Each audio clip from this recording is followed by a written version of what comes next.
Okay, when it comes to trauma, I have seen a lot of responses, a lot of triggers to people's trauma. And there's one word I'm going to use to describe these triggers. And I promise this is not to shame, this is not to blame, this is not to make anybody to ever feel bad about the triggers that they experience with their trauma. Okay, I have had trauma that I've had to process, and my triggers were very extreme. Okay. The word I use to describe triggers of trauma is dramatic. Okay? Dramatic, not in the sense that it's your fault that you're experiencing the trigger. No. Please never think that I'm telling you that. Dramatic in the sense where it is big, okay? It is kind of when you see somebody having a trigger to a trauma sometimes, or you see yourself having a trigger to a trauma, sometimes you question, why is this so intense? Why is this so dramatic? Your body has gotten to the point where the message is dying to be heard. If you are with a toddler and you're trying to get the toddler to do something and the toddler is not listening to you, what happens to most people is they start telling the toddler in a calm voice, okay, honey, can you put away the toy? Honey, can you put away the toy? Sammy, I told you to put away the toy. Sammy, I told you to put away the toy. The voice gets louder, the tone becomes more dramatic, the tone becomes more intense. Why? Because the parent of that person, of little Sammy, wanted Sammy to put away the toy, but Sammy was not putting away the toy. The parent knew the only way to get the attention of the child was to become more dramatic. I do not promote yelling or being dramatic with our children, but this is a common example that we see. The reason I'm telling you this is because when our triggers are dramatic, the only reason for that is because our body has been trying to tell us, hey, there is a trauma here and you're not listening, you're not processing it, so I'm going to become louder and louder until you see me for what I am and until you get rid of me. The truth with trauma is that every single trauma can be removed from the body. Every single trauma. So this is why our triggers are dramatic, because they are messages from our trauma for us to listen, so that we can finally step back and say, you know what? Trauma, I see you. You're in my body. You're showing me that you're there. Thank you for showing me that you're there. I'm going to process you now. In no way am I telling you that your trauma is something that you should have taken care of faster, that it's your fault that you've gotten this far, that it's your fault you're getting triggered. No, never. We are all doing the absolute best that we know how. But your life will get better if you have experienced traumas that you have not processed, when you realize that, hey, my triggers are just messages that are becoming really loud. What will happen if I decide to listen, okay? What will happen if I allow myself to go back into the pain for a momentary, temporary period of time so I can feel it, process it, and remove it?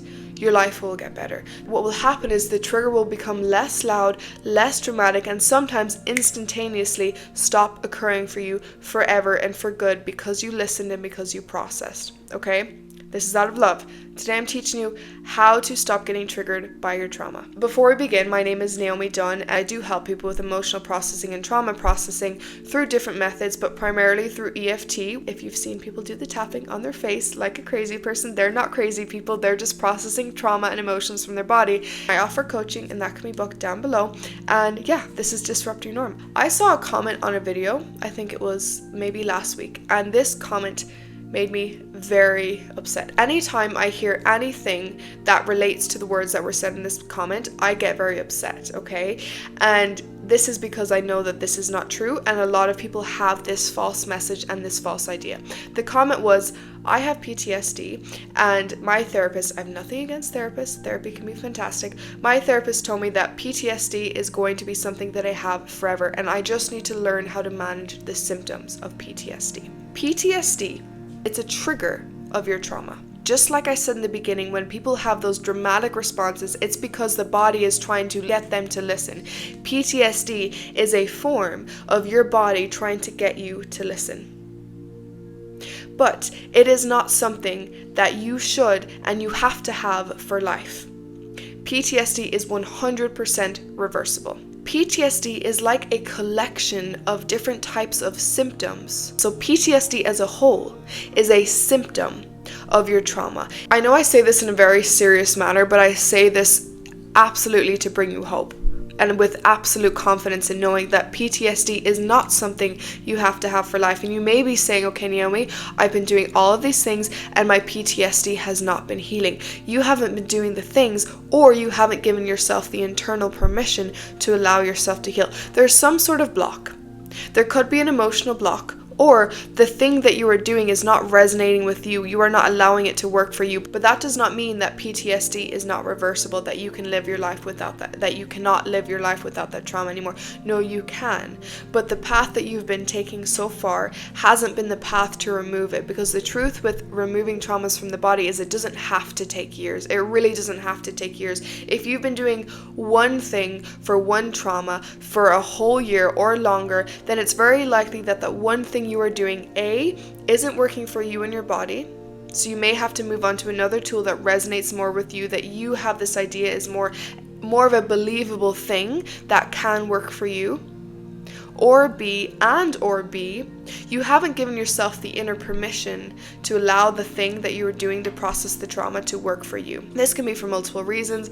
A, sometimes people want to hold on to the trauma because that's a part of their identity. That's all they've ever known. Or B, it's familiar to them, and whatever is familiar to us can sometimes become our peace, can become our comfort. So there are sometimes internal things that we have to figure out first to allow the trauma healing to work for us, but it doesn't mean that trauma healing can't work for us, okay? And it doesn't mean you have to have your trauma for life. So the way we stop getting triggered by our trauma is we start listening to these triggers and seeing them for what they are, instead of reacting to them in a way and responding and giving this false message to our brain every time we have this trigger that I have PTSD, I have trauma, therefore I'm going to have it for life.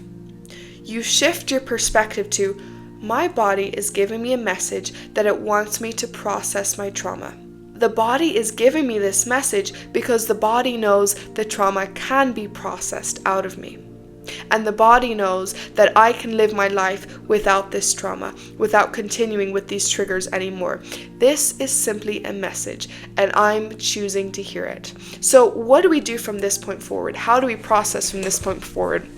I have a lot of videos on this topic specifically, but generally, the generalized rules I give people, I say, is you go towards an emotional healing tool that you believe can work for you, that resonates with you.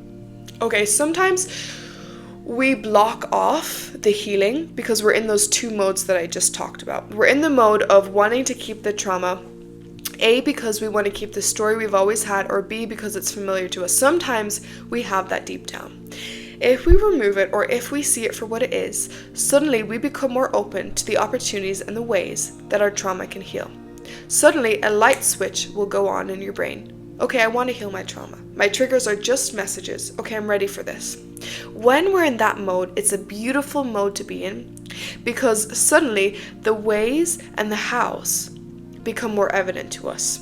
So this is something I really commonly see, and this was the exact case for myself when I was ready to finally emotionally process emotions in general and traumas from the past. That's when I discovered EFT immediately. I believe God showed me EFT right off the bat when I was finally ready, but all the years prior when I was carrying the trauma and I was experiencing the trauma triggers, which I did have very dramatic trauma triggers that I'm not going to get into today, but let's just say if you're experiencing them, I come from a place of relating. That's why I help people now.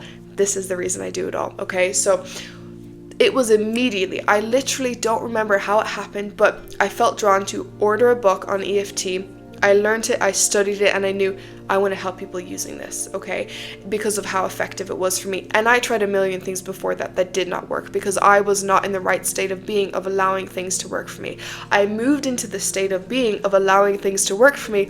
All of a sudden I saw the path. The path was there the entire time, but all of a sudden I saw it. And I chose EFT because it resonated with me, because my logical brain could understand why it would work. I see exactly how it works. I understand logically how it works. And I also see the testimonials of how it has worked for other people. Okay, it resonates with me. I believe this can work for me. Because I had that set in place, the resonance and the belief. You don't have to have 100% belief, but just enough. Then the tool will work much easier, much smoother, much faster for you. Naomi, what do I do if I've tried everything and I don't believe anything can work for me? Find one way, okay? and research it. Because if you have a logical brain, this is the best thing you can do. Research it, see how it has worked for other people, and then I promise you the belief that you have that it will work for you will increase. Okay, sometimes we don't need any belief for things to work for us. That's completely possible for you. But again, if you want it to be smoother, if you want it to be easier, pursue a tool that will help you process your trauma that you have resonance with and you have some belief in. If you have no belief, research it. See how it has worked for other people so your body will be convinced this can work for me. Okay, you will have less resistance to allowing it to work for you. And have the perspective that healing does not have to take as long as you think. Okay, I have seen people with PTSD from one trauma.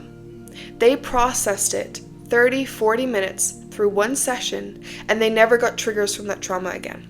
Okay, this isn't to say that everybody's going to heal their PTSD through one session, through one emotional processing session, one trauma healing session, but this is to give you hope that if somebody else had PTSD and healed from it in one session, it's possible for you to heal faster than you think.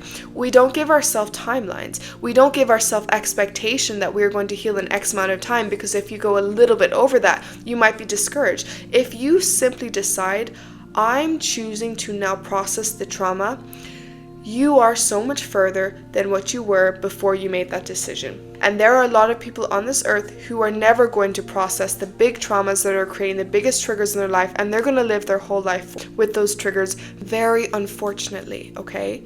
If you have the decision to process the trauma, if you've made that decision to allow yourself to process the trauma, there are so many ways that you can do this. If you just have made the decision, then you are now no longer on the path of having to live with those triggers forever. You're going to go through a temporary period of time where you do the processing, where you make that your focus, and you're going to get rid of it from your body. Okay, you're going to live your life without it. If you're finding resistance on that path, you can take a step back and ask, is there a part of me that's wanting to hold on to this trauma as a form of safety, as a form of it being familiar to my body, as it being the story that I'm used to having? Is there a part of me that's holding on to it? You remove those blocks by seeing that those blocks are there, and you continue moving forward by pursuing the one thing that resonates with you to help you process that trauma out of your body. And that's how we stop getting triggered by our trauma. But I recommend you only listen to people who give you hope, who give you the truth about trauma, because anybody who says, like that person said in the comment, anybody who says to you it's not possible to heal from trauma, they are saying something that they believe is true, but it is not true. Because I have seen it and I know it to be true. You can heal from trauma.